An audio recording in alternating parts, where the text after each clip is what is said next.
Ok, entonces, versículo 36 de Marcos. 35. Ese día, al anochecer, les dijo a sus discípulos: crucemos al otro lado. Nosotros sabemos lo que viene porque ya lo leemos. Pero Jesús, el Señor Jesucristo, estaba estableciendo una meta. Vamos a llegar a ese lado. Fácil. Vamos a atravesar y caminar. Porque ya tenemos el destino. Y quizás más de alguno ha hecho el camino varias veces. Así que crucemos al otro lado. Es fácil cruzar al otro lado. Además, no voy solo, voy con otros barcos a mi lado. Eso dice el texto. El Señor Jesucristo dice: vamos, crucemos al otro lado. La meta está clara. Donde quiero llegar también está claro. De aquí hasta acá. Es fácil. Ya lo he hecho, he andado otras veces por ese camino. Además, quienes eran Pedro, Juan y Jacobo y otros discípulos, muy posiblemente eran expertos para subirse a ese bote y cruzar al otro lado. Saben el camino, no va a haber problemas en el camino, pero no es así. Crucemos al otro lado. Dejaron la multitud y se fueron con él en la barca. Y fíjese cómo dice, también los acompañaban otras barcas. No iban solos. Todo parecía tranquilo. No hay problema. Ayer conversaba con una señora, el viernes. Ella es católica. Yo no sé si es cristiana, pero va a misa regularmente. A todo esto, el que sea católica no significa que sea cristiana, o el que sea evangélica no significa que sea cristiana.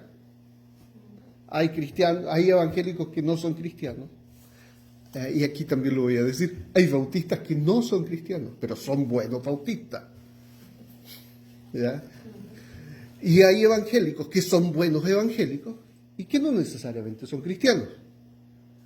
Y hay católicos que son buenos católicos, no necesariamente que son cristianos, pero hay otros católicos que sí son cristianos. Bueno, yo no sé si la señora es cristiana o no, pero es buena católica. Posiblemente es cristiana. Bueno, ¿por qué digo eso? Porque ella me decía, creo que el hombre, particularmente a nivel mundial, Estados Unidos está en una buena situación comparado con nuestros países. Y nuestros países estaban complicados, pero andaban. Los países de origen, de los que hemos nacido. Pero en cualquier país del mundo, el orgullo del corazón del hombre ha estado muy, muy, muy presente para hacer y deshacer. Y aparece este bicharraco, este virus. Eso me pareció una palabra chilena. Este virus y desestabiliza todo. Todo. Todo. Y es más pequeña este virus. Es tan pequeño que tú no lo puedes ver con tu ojo. Y necesitas un microscopio. Ahí está. Ahí está trabajando. Y desestabiliza todo. Hasta cómo nos saludamos. hasta si nos vamos a reunir o no. Menos mal que somos menos de 50. Es una bendición ser tan pocos. Nos podemos congregar libremente. A todo esto, si fuéramos una iglesia de 100 personas, entonces nos congregaríamos en grupos de 50. 50 en la mañana, o si fuéramos 200, tendríamos 4 reuniones. 50, 50, 50, 50. Y tendríamos que anotarnos. ¿Cuáles son los 50 de la mañana? ¿Cuáles son los 50 de la tarde? Y nos organizaríamos. Y seguiríamos congregando. Pero bueno, desestabilizó todo. El camino estaba asegurado.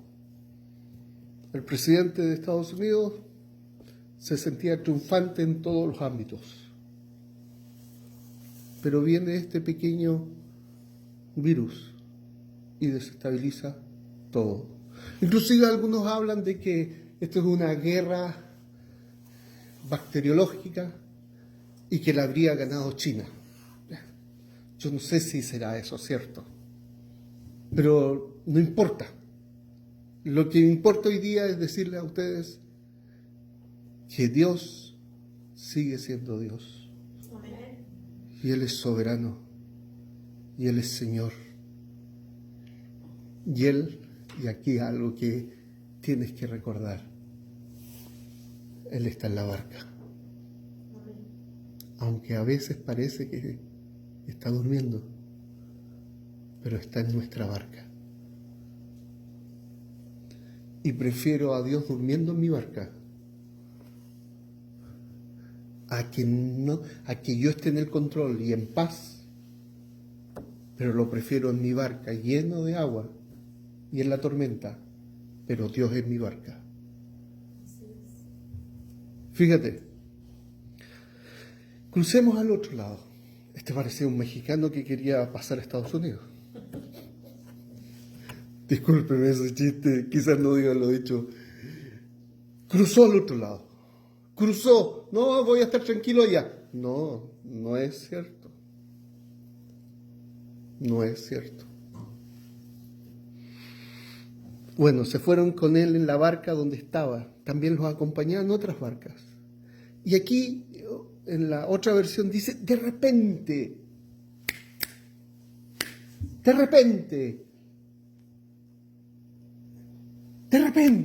las cosas pasan de repente.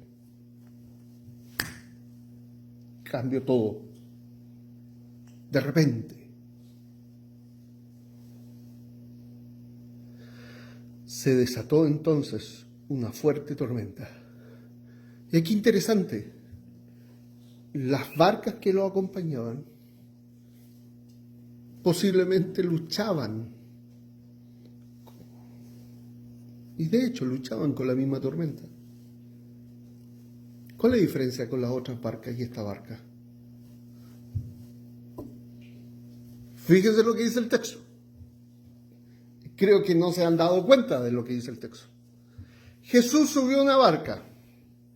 Otro grupo lo acompañaban. Habían varias barcas acompañando a esta barca. La diferencia entre esa barca y las otras barcas no era la tormenta era la misma. No era la cantidad de viento que soplaba, era el mismo viento.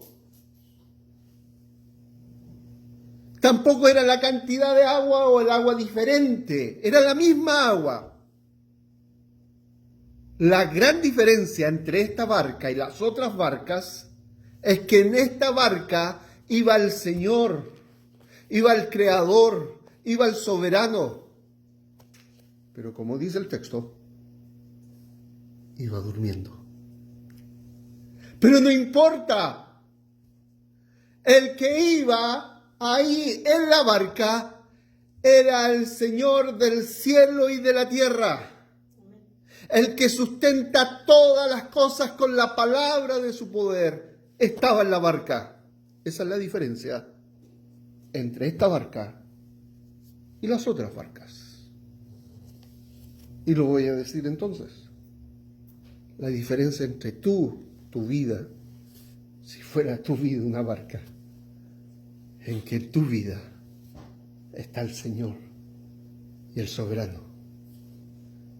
Y no importa si es que hay un fuerte viento, no importa si hay una tormenta, no importa inclusive si el agua entra al bote, no importa si es que todos los demás están gritando, vamos a perecer, el Señor está en tu barca. Tú puedes relatar, la hermana contó hace 18 años ya, ella enfrentó un cáncer, 18 años ya. Tú vas a todo esto, depende de tu edad, tú vas a enfrentar tormentas en la vida. Yo voy a cumplir 3 años, o 4, 2016, diciembre del 2016, que tuve un rompimiento de aneurisma. Se me rompió una vena aquí en el cerebro. Algunos dicen que quedé igual. Yo no sé. Si le preguntan a mi esposa dirá, no quedó igual. No. Se me rompió algo acá.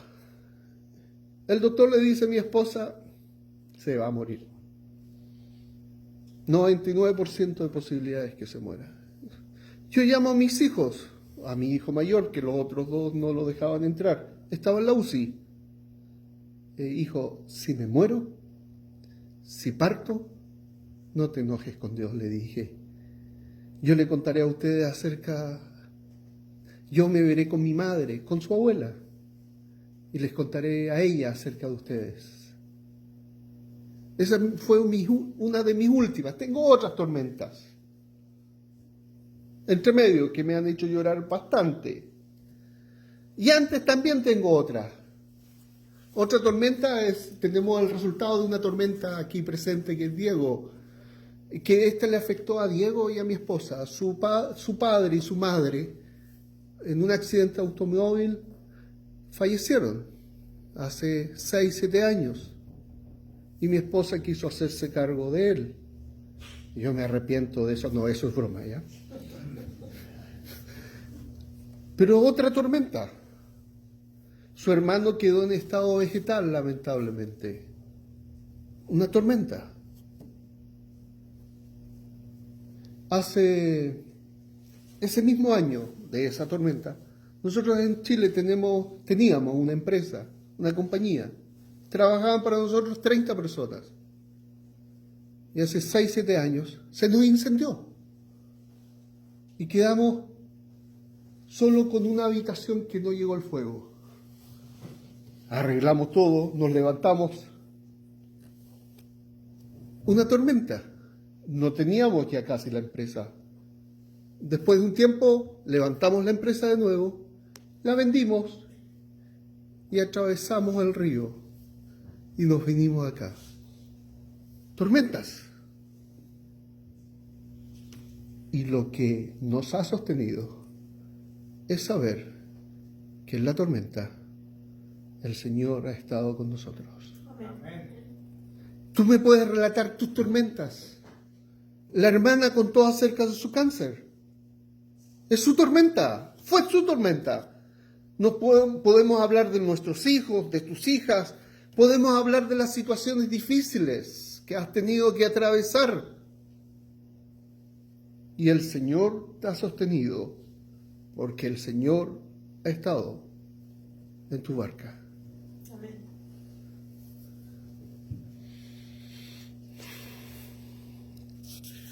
Entonces el 37 dice, se desató una fuerte tormenta.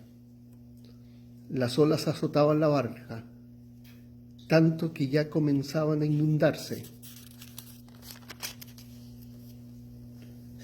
Jesús, mientras tanto, estaba en la popa durmiendo sobre un cabezal. Así que Jesús lo despertaron. Me imagino a Jesús durmiendo, todo moviéndose, todo el agua entrando, todo. Estos marinos expertos, como era Pedro, Juan, Jacobo, pescadores de años de experiencia, que ya sabían cómo en ese lugar se enfrentaban las tormentas, dijeron, nos vamos a morir. Nos vamos a morir. De aquí no pasamos. Y van donde Jesús durmiendo. Maestro, maestro, ¿no te importa que nos ahoguemos? Fíjense qué atrevimiento.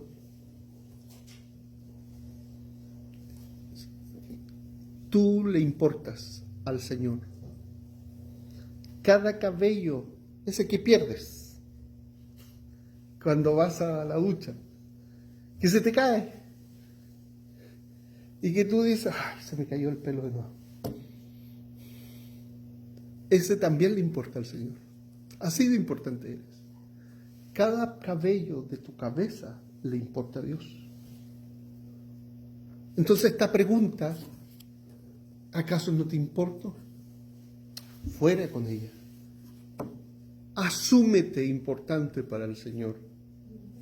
Tú y todo tu ser es importante para el Señor. ¿Por qué eres importante para Dios? Porque Él quiso.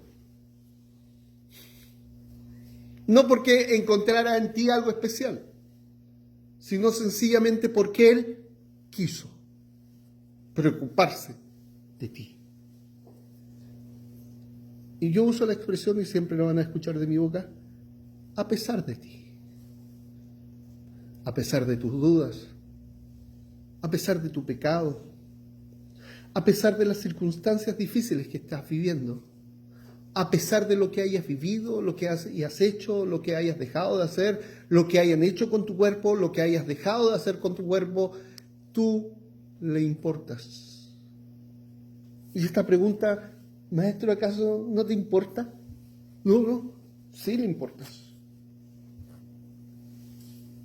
Él se levantó.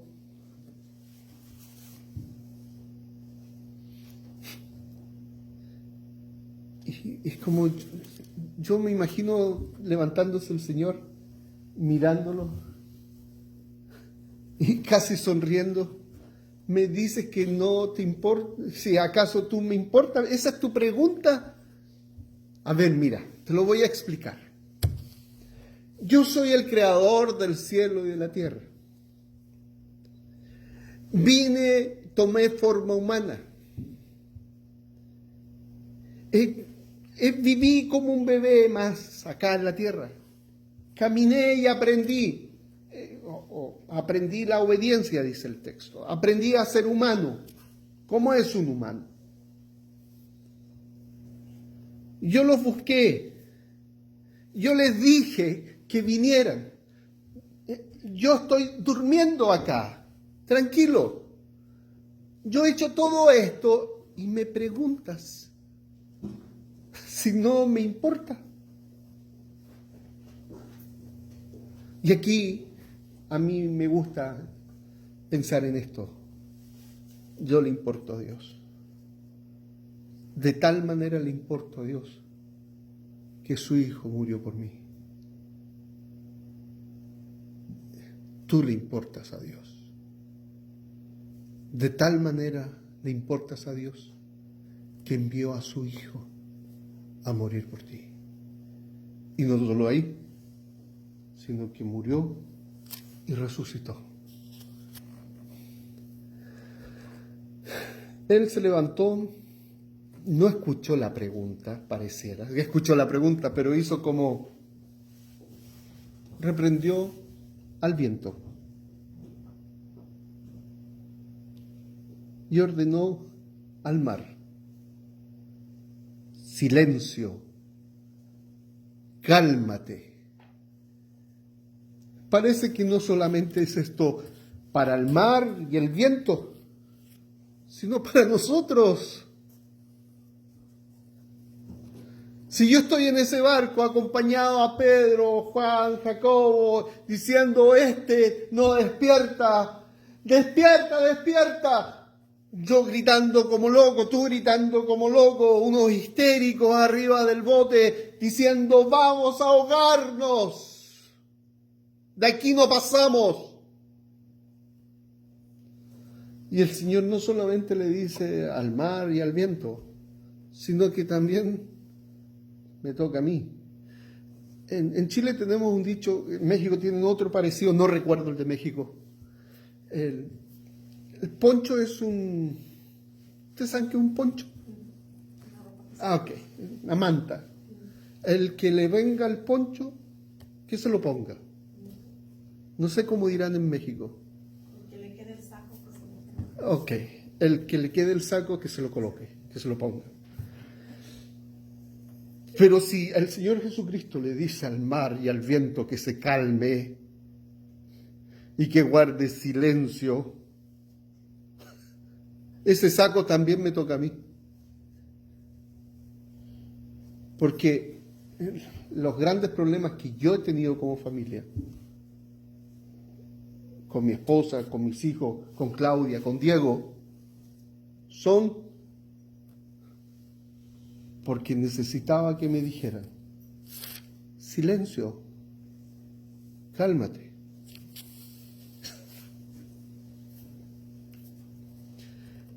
Y cuando la esposa,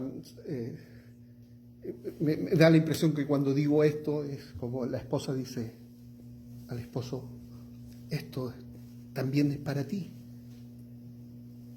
Silencio, cálmate.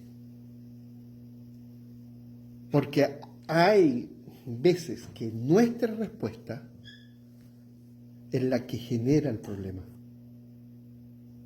Antes no lo teníamos. ¿Se acuerdan cuando Israel está arrancando de Egipto y llegan al borde del mar? Y entonces Israel está ahí en esa situación, viendo el ejército que viene detrás, el ejército egipcio, y se encuentran con el mar por delante y dicen, Dios nos trajo hasta aquí para que muramos.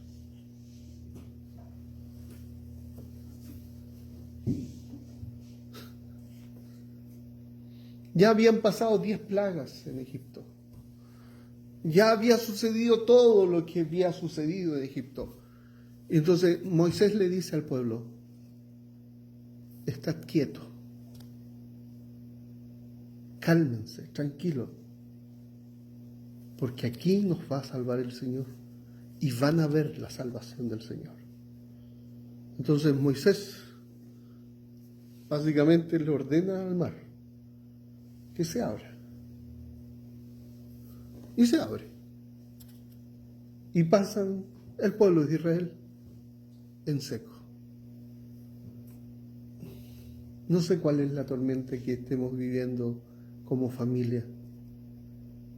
Ya sabemos la tormenta que hay en este mundo. Pero tranquilo, hermanos. Al Señor que está en nuestra barca es el Señor que calma el viento y el mar. Seamos sabios, como hemos dicho, lavémonos las manos, seamos sabios, saludémonos.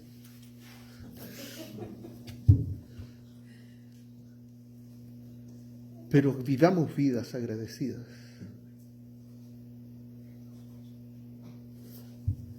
Entonces, el viento y el mar se calmó. Y todo quedó completamente tranquilo. Yo no sé cómo hubiera respondido cuando me dio, si hubiera sido mi esposa al otro lado que le hubiera dado esta cosa en la cabeza. Quizás yo hubiera desesperado. Mi esposa, mientras me está dando que parecía un ataque epiléptico, y que yo estaba, que mi corazón paró, ya no latió más, y que Claudia me golpeó para que volviera a latir. Pero ella decía, ¿por qué nos pasa esto a nosotros? Mi esposa. Pero hoy día puedo decir que en eso, que tiene que ver con mi cabeza, creo, el viento se calmó y todo quedó completamente tranquilo. Lo del cáncer, el viento se calmó y todo completamente tranquilo. Pero es que lo que tú tienes que considerar es que el versículo comienza diciendo, crucemos al otro lado. Y cruzar al otro lado a veces no solo implica, caminar, voy de aquí para allá, o agarro el bote y voy a la esquina y listo, nos demoramos 1 hora, 2 horas. No, cruzar al otro lado implicó pasar por la tormenta. Ver cómo el Señor dormía y ver que este Señor le decía a la tormenta y al viento y al mar, cálmate, silencio, a nosotros mismos. Y aquí viene la pregunta del Señor Jesús. ¿Por qué tienen tanto miedo?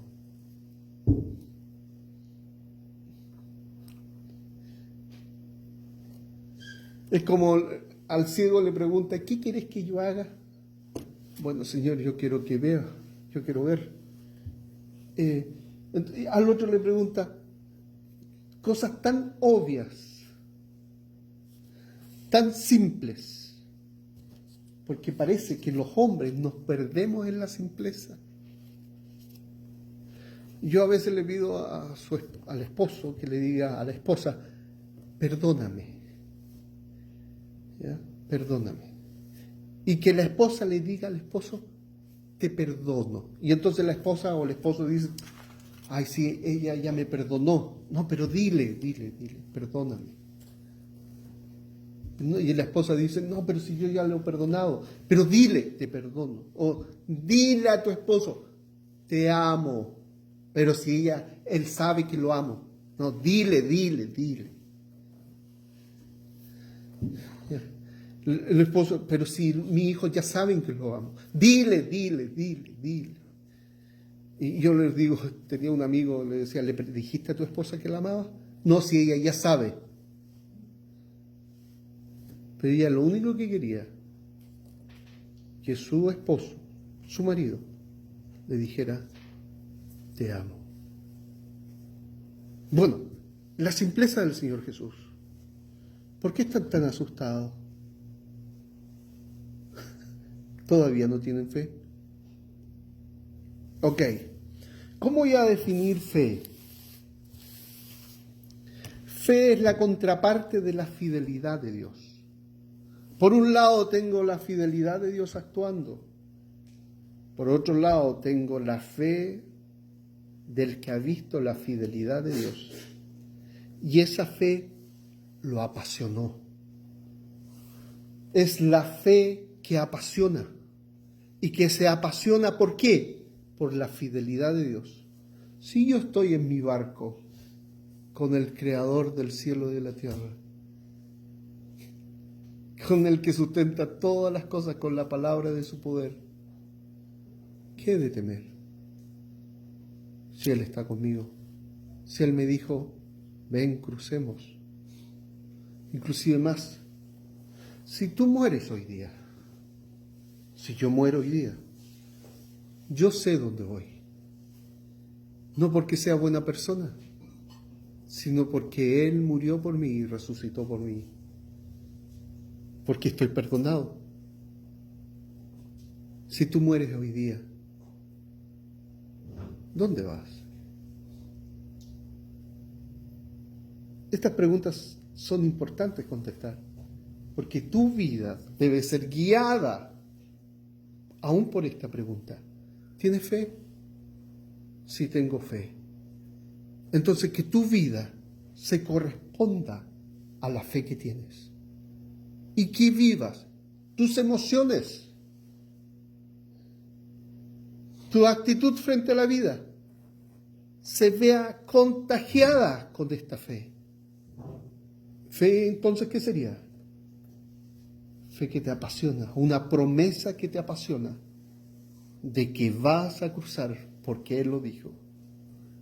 Entonces, hermanos, ¿por qué tienen tanto miedo?